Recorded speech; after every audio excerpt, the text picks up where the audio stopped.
Magandang araw mga kababayan. Kasama niyo po ngayon si Ka Eric sa isa na namang episode ng ating video analysis at video talakayan. Sa oras na ito ay mahalaga pong bigyan natin ng pananaw itong ipinaabot na mensahe kay Ka Eric. Kagabi ko pa ito nakuha at nag-check tayo ng other sources. Tungkol po ito sa napabalitang pagbisita ni Lola Laila de Lima sa kulungan dito kay Ramil Madriaga noong December 8 bago lumabas ang affidavit kunwari ng chismis ni Madriaga at dinumog ng media. Again, the information points to the situation na binisita ni Lola Laila de Lima noong December 8 si Ramil Madriaga. At matagal silang nag-usap at doon nga, pagkatapos ng pag-uusap at bisita na ito na ginawa ni Lola Laila de Lima kay Ramil Madriaga, sumabog na ang diskarte ng The Madriaga Chismis laban kay Vice President Sara Duterte. Hindi po ito isang sitwasyon na parang nagkataon lang.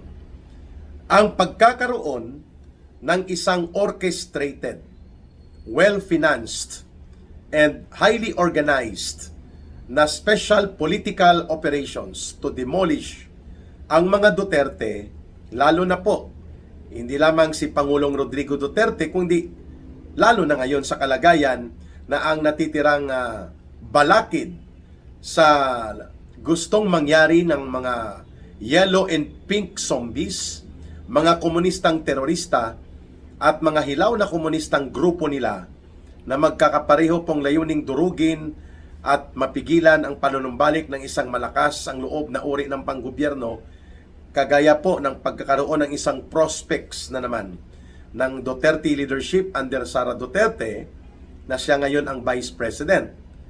Ibig ko pong sabihin dito mga kababayan, hindi po nagkataon lang na pumunta si Laila de Lima.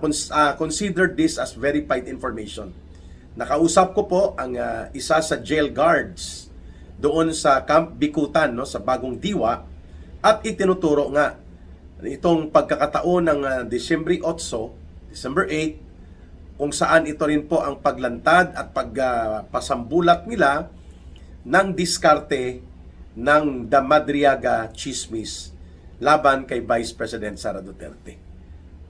Una, ano po ang layunin ni Lola Laila de Lima na kilalang kilala na operatiba nila Marcos at Romualdez at Lisa Araneta upang umatake ng tudo-tudo sa mga Duterte? Kaya nga ito nakalaya at naisantabi ang kaso nito na drug trafficking at iba pang mga pagkakasabwat sa iligal na droga na sindikato nang umupo si Marcos sapagkat ginamit ito na isa sa mga assurance operator upang hindi na po magkaroon ng problema sa dilaw at pink. Si de Lima ay kiniwa sa kulungan at ginamit na pang birador upang magkarga intriga at umatake sa mga Duterte. Walang pinagkaiba sa balahibo ni Hontiveros at ni Trillanes kung ang pag-usapan political mercenary operations. Kaya itong December 8 incident na naispatan at na-confirm ng iilang mga jail guard or guard sa facility ng Camp Bagong Diwa kung saan nakakulong po itong kidnap for ransom criminal suspect. Suspect pa siya kasi hindi pa na ilantad o nailahad ng buo ng korte ang kanyang conviction o hatol sa kanya. At binanggit nga ito ni Attorney Harry Roque na kilala niya ito na isang sindikato at ito nga ay nakalaban niya sa kasong kidnap for ransom ng ilang mga Chinese or Filipino-Chinese personalities. Ngayon, malinaw naman siguro sa atin kung ano ang purpose ni Lola Laila de Lima, bakit siya pumasok doon at nakipag-usap at bumisita kay Ramil Madriaga. The timing is very apparent, the purpose is very clear. Gamitin si Madriaga na gumawa ng kwentong Alab Bicoy Part 3. Kung matatandaan natin, si Trillanes po ang itinuturo ni Bicoy at nila Attorney Jude Sabio na pasimuno ng Bicoy 1 and Bicoy 2. Yung sinasabi niyang ang totoong narcolist, no? Yun pala, scripted at video lang na ginawa ng kwento ni Trillanes. So itong Madriaga Chismis ay parang Bicoy Part 3. Bicoy na Bicoy. Nag-iba lang ang karakter pero ang script at ang mga linyada ng birada nakapokus sa mga Duterte. At tinagurian nga ito na the Watusi expose. Watusi kasi wala na. Hindi ka panipaniwala eh.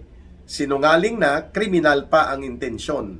Kaya instead na maging dynamite expose, naging Watusi expose ang kinalabasan ng Madriaga Chismis. Pero ang mahalaga ay naibulgar ngayon ang pagkakasangkot ng mga dilaw at pink na mga mersenaryo. Kagaya po, pag sinabing mersenaryo, parang mga asong ulol na binabayaran. Pinupunduhan para mga gap at umatake. The way Governor Chavez Singson describes itong si Aling Claire Marites Castro na tagapagtahol ni Marcos na isang asong ulol. Pag bumubuga ng pera papunta sa kanya, na tumatahol ng malakas. Pag tudubuga ang pera, hindi lang tumatahol ng malakas, nangangagat pa.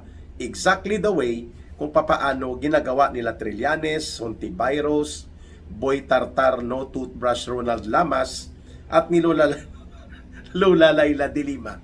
Itong mga operations nila.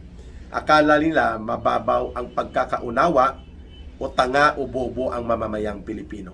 Para hindi makita na ito ay isang malaking katarantaduhan.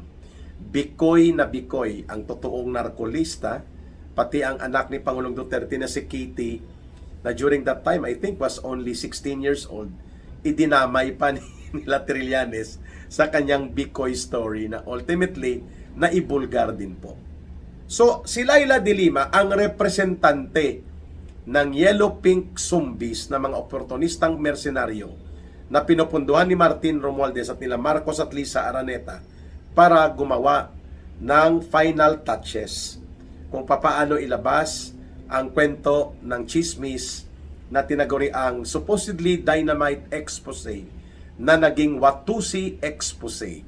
Ang pumato lang itong si Boy Banal na Aso, Santong Kabayo, Benny Abante. Hindi naman ito nanalo sa eleksyon. Ang yabang-yabang ng hambog na kulukoy nito na pastor-pasturan. Ano? Boy Banal na Aso, Santong Kabayo ang tawag sa kanya. Sabi niya, believable at dapat imbestigahan. Kulukoy. Imbestigahan mo sarili mo. Bakit ka nanalo? Talo ka naman sa eleksyon, naging cumelected ka dahil sa sindikato nila George Garcia sa Comelec. No? Yan lang ang pumatol dito sa kwentong chismis na ang main ingredient pala ng paghalo-halo nito, paano kikinis-kinisin, lumalabas si Lola Layla de Lima. Kung si Layla de Lima ang bumisita noong December 8, anong ginawa niya? Number 1, posibleng inayos-ayos niya ang kunwari affidavit of expose. Kasi abogada siya, di ba? Naging DOJ secretary, yun lang ang naituro ito na sangkot sa sindikato sa National Bilibid Prison sa illegal na droga sa buong bansa. Ayon sa mga revelations na kumalat noon sa public media. So, inayos nila Lola Layla de Lima ang finishing touches sa affidavit na ilalabas ni Boy Chismoso Ramil Madriaga. No? Si Bicoy, no? The new Bicoy of the Yellow and Pink Zombie, na matapos na mabuking si Bicoy, ito na ang bagong Bicoy si Ramil Madriaga. Kaya katunog ng Picoy. Pag sinabing Picoy, fake. So, pangalawa, nagbigay ng briefing. Yun, malamang. Tapos, pangatlo, ay inihanda ang isang propaganda attack.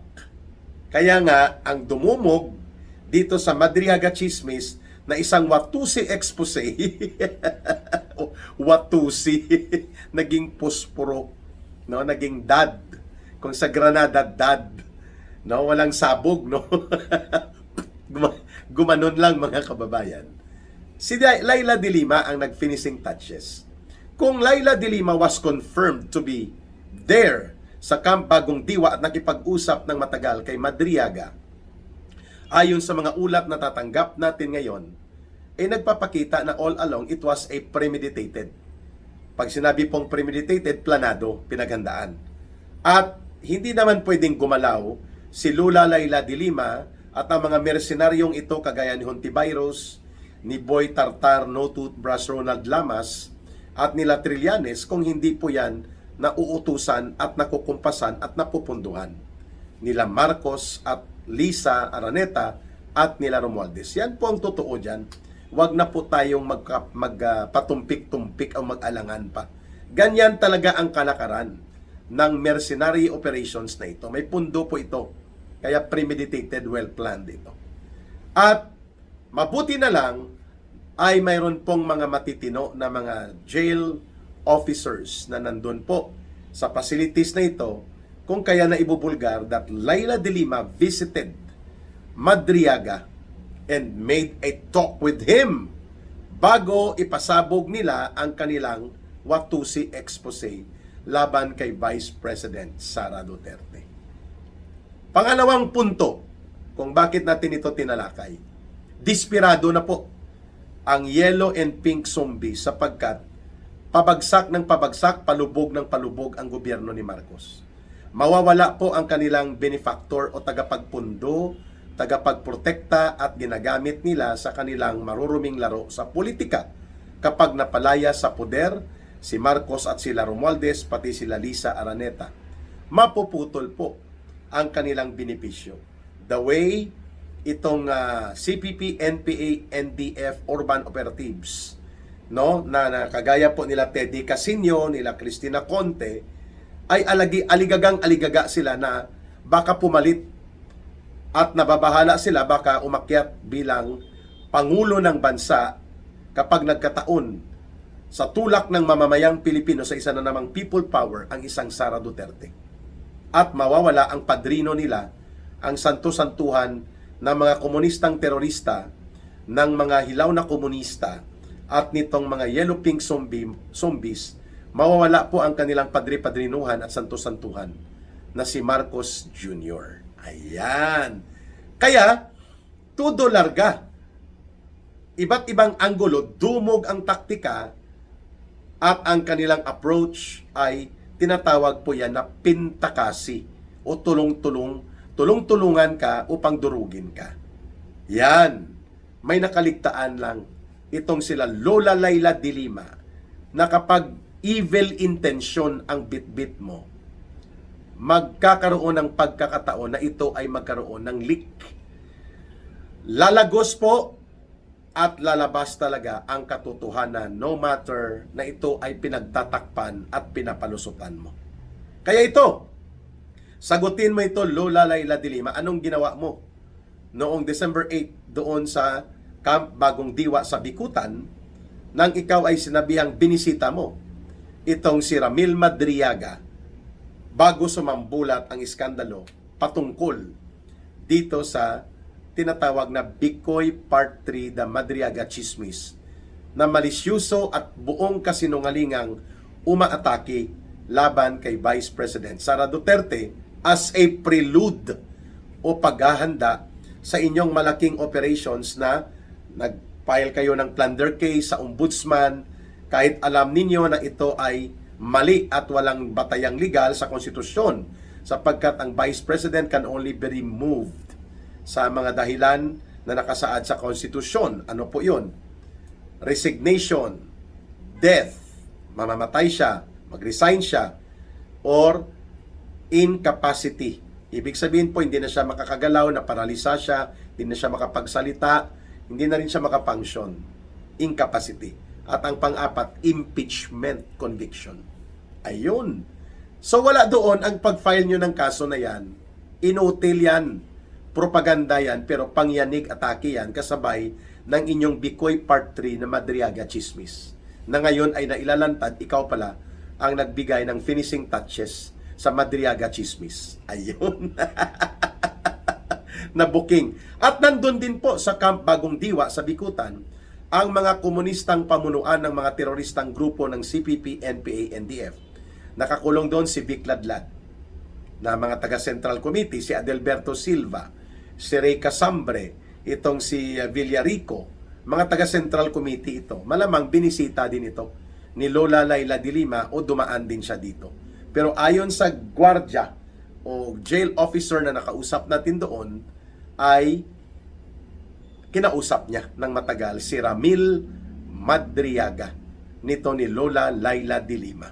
So kung ito po ang pangyayari ngayon, ay nakikita ng taong bayan na pinagtutulong-tulungan, dinudumog at pinapintakasi nila si Vice President Sara Duterte, hindi po malayo ang paglalantad ngayon ng pagdudugtong na pati ang ginawa nitong the pestering priest na si Robert Reyes kasama niyang adiktos na pari na nagsampa-sampahan kasama itong lapdog, bagong lapdog ni Marcos at ni Romualdez na si Cielo Magno na magsampa ng kasong plunder bagamat ito ay hausyaw, putumaya at syupaw sapagkat hindi ito sakop ng otoridad ng saligang batas na magbigay ka ng kaso, magsampa ka, ipapatanggal mong Vice President.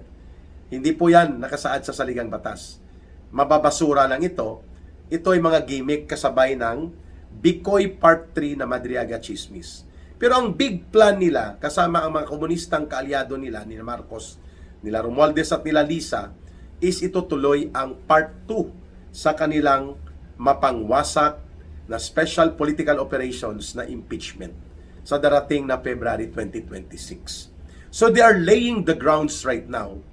And Lola Laila de Lima being caught in flagrante na bumisita dito sa expose person na Watusi at isang akusadong kriminal according sa mga kaso ngayon na kinakaharap nito, kidnap for ransom, na si Ramil Madriaga, hindi po nakakapagtaka na ang nangyayari ngayon na kaliwat ka ng atake, malisyusong pangwasak ng mga kung ano-anong intriga at mga pangaharas na kaso at ang pananakot ng panibagong impeachment laban kay Vice President Sara Duterte ay gawain po ng mga alipores at mersenaryo na pinupunduhan, ino-organize at kinukumpasan ni Marcos, ni Bongbong Marcos Jr., ni Lisa Araneta, at nila Martin Tambaluslos.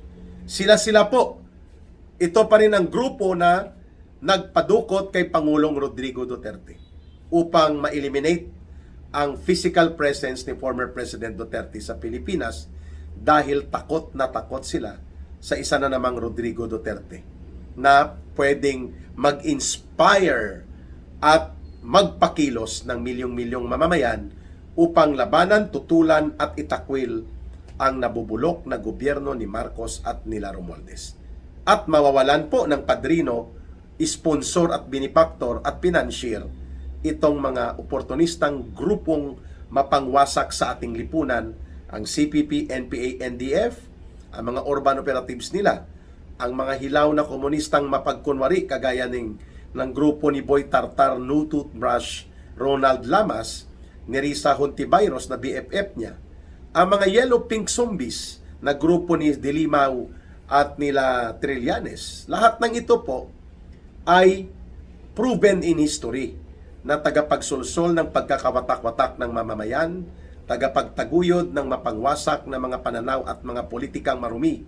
Kaya nga itinakwil ng mamamayan, ngunit kinupkup, pinunduhan at pinalakas ni Marcos para gamitin laban sa kanyang mga pampolitikang kalaban, lalo na ang Duterte political camp. Kaya, tsamba mo kung maka-score ka pa muli, Dilimao. Exposed na exposed ka na ngayon dito sa nangyaring jail visitation and special talk na ginawa mo pala ayon sa sources kay Ramil Madriaga na naging isang Bicoy Part 3 chismis expose at naging Watusi instead of dynamite. Kung masama ang intensyon mo at hindi ikabubuti ng mamamayan ang ginagawa mo, kahit anong pagkukunwari at pagsisinungaling, mabibisto at mabibisto po ito. Kaya nabukulan po si Dilima sa kanyang gimmick nila, ng grupo nilang mga dilaw at pink, na sila ang nagmaniobra sa palpak, hausyaw, putumaya, syupaw na plunder complaints nila sa ombudsman versus the Vice President, at pati na rin po dito sa Daramil Madriaga Chismis Story. Mga kababayan, mananagot po ito sila pagdating ng panahon sa katarungan ng buong sambayanang Pilipino. Huwag po ninyong kalimutan na ang gustong magsuporta sa People's Advocacy, ang People's Movement ng Bangon Sambayanan, ang numero na ginagamit natin sa GCash line at sa ating line of coordination ay 0916-308-7710. 0916-308-7710. Ruhilda Celis, kailangging po yan, mga kababayan. Mahalin natin ang bansang Pilipinas. Walang ibang magmamahal nito, kundi tayo ring mga Pilipino. Para sa Diyos at sa Pilipinas nating mahal. May God bless everyone and may Allah will be with those who are Muslim brothers and sisters. Bye for now. Mabuhay ang sambayanang Pilipino.